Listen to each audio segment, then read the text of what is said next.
प्रश्न होता वांगणी तालुका अंबरनाथ जिल्हा ठाणे येथील ग्रामीण रुग्णालयामध्ये रुग्णांना बुरशी लागलेले औषध देण्यात आल्याबाबत अध्यक्षमध्ये या संदर्भात जे उत्तर आलं आहे ॲक्च्युली यांनी जे सांगितलं की पहिले हे स्थानिक वर्तमानपत्रात हा प्रश्न आला होता, दुसरा विषय हे खरे नाही। त्याच्यानंतर सांगतात की बा ह्या संदर्भात जी महिला आहे तिला विचारलं असतं त्याने सांगितलं तो पॅरासिटामॉलचं जे औषध आहे त्याच्या जो कवर आहे याच्यावर डाग होता, काळा डाग होता, त्याच्यामुळं ते यांच्याकडे पाठवला आहे, NABL पाठवण्यात आला आहे। मुळात अध्यक्ष महोदय या संदर्भात हा काही तिथला एका हॉस्पिटलचा प्रश्न नाही, परंतु अनेक ठिकाणी या गोष्टीमुळं रुग्णांची फार अडचण होते, त्यांना त्रास होतो।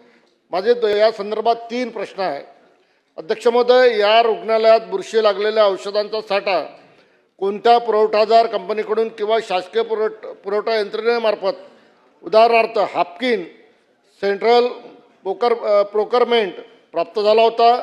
दुसरा प्रश्न अशा घटना पुन्हा घडू नयेत म्हणून औषध साठवण निरीक्षण व गुणवत्ता तपासण्यासाठी नवीन मार्गदर्शक तत्त्वे शासन जारी करणार आहे का? आणि तिसरा प्रश्न आहे राज्यातील इतर ग्रामीण रुग्णालय व प्राथमिक आरोग्य केंद्रांमध्ये औषधांच्या गुणवत्तेची तपासणी नियमितपणे करण्यासाठी कोणती यंत्रणा कार्यरत आहे आणि अशी यंत्रणा अस्तित्वात नसल्यास शासन ही यंत्रणा निर्माण करणार आहे काय?